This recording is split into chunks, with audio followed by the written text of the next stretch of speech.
Blimey, my friends, we've got a proper cybersecurity nightmare on our hands that'll make your hair stand on end.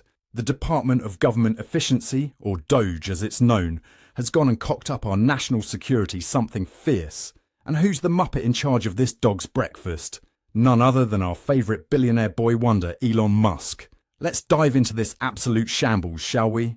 Daniel Berulis, a whistleblower from the National Labour Relations Board with years of experience in information security, has come out swinging with some right mental allegations. He's saying DOGE engineers have been accessing the Mission Launch Readiness Board databases willy-nilly, using credentials linked to Russian IP addresses. These databases, mind you, contain sensitive information about ongoing legal cases, proprietary corporate data, and personal details of union members.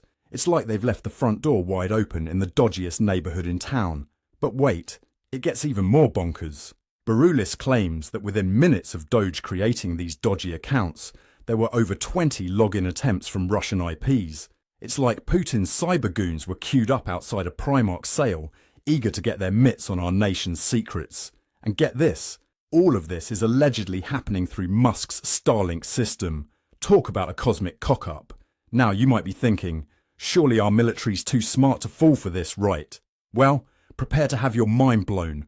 Andrew Backharge, Berulis' lawyer, says the US Department of Defense has stopped using Starlink faster than you can say cybersecurity breach. In his words, the DOD has ceased reliance on Starlink due to fears it could act as a direct pipeline for Russian intelligence operations. Bloody hell, it's like we've handed over the keys to our digital kingdom. But here's where it gets proper dark, my friends. Berulis, our brave whistleblower, has been receiving some rather nasty surprises. We're talking threatening letters with drone photos of him walking his dog. The letter explicitly referenced his whistleblowing activities, urging him to cease his inquiries. It's like something out of a bloomin' spy thriller, innit? This intimidation tactic is about as subtle as a brick through a window, and it's got people proper worried about the state of our democracy. Now, let's rewind a bit. DOGE was established by Trump back in January 2025, supposedly to cut government spending. But it seems they've been about as efficient as a chocolate teapot. Cybersecurity experts are saying DOGE has violated the principle of least privilege, giving users more access than they need. It's like handing the keys to your safe to every Tom, Dick and Harry who walks through the door. And let's not forget Musk's track record with Twitter, or X, or whatever he's calling it these days. If he can't keep a social media platform secure, how in the bloody hell is he supposed to safeguard our national secrets? It's more twisted than a pretzel in a tornado.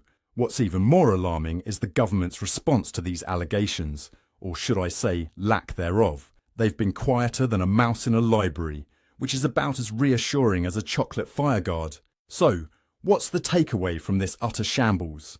Well, it seems our government's cybersecurity is about as robust as a wet paper bag. We've got private companies with their fingers in sensitive pies, foreign adversaries having a field day with our data, and whistleblowers being intimidated faster than you can say George Orwell. And let's not forget the global implications. With Starlink's reach extending across the globe, this security breach could have consequences more far-reaching than Musk's ego. It's like we've given Russia a backstage pass to the world's most sensitive information concert. Now, my friends, if you're as gobsmacked by this news as I am, make sure to smash that like button, leave a comment with your thoughts, and subscribe for more shocking revelations. Because in this day and age, staying informed is about as crucial as a good cuppa on a rainy day. In the end, this cybersecurity debacle is more dangerous than a game of Russian roulette with a fully loaded gun. It's a wake-up call, loud enough to wake the dead, that we need to get our digital house in order before it's too late. Otherwise, we might as well hand over our nation's secrets on a silver platter with a side of caviar for Putin. This has been Ron de Parmesan, bringing you the news that will make your blood run colder than a penguin's tootsies. Stay alert, stay informed, and for the love of all that's holy, change your passwords. Ta-ra for now, you lovely lot.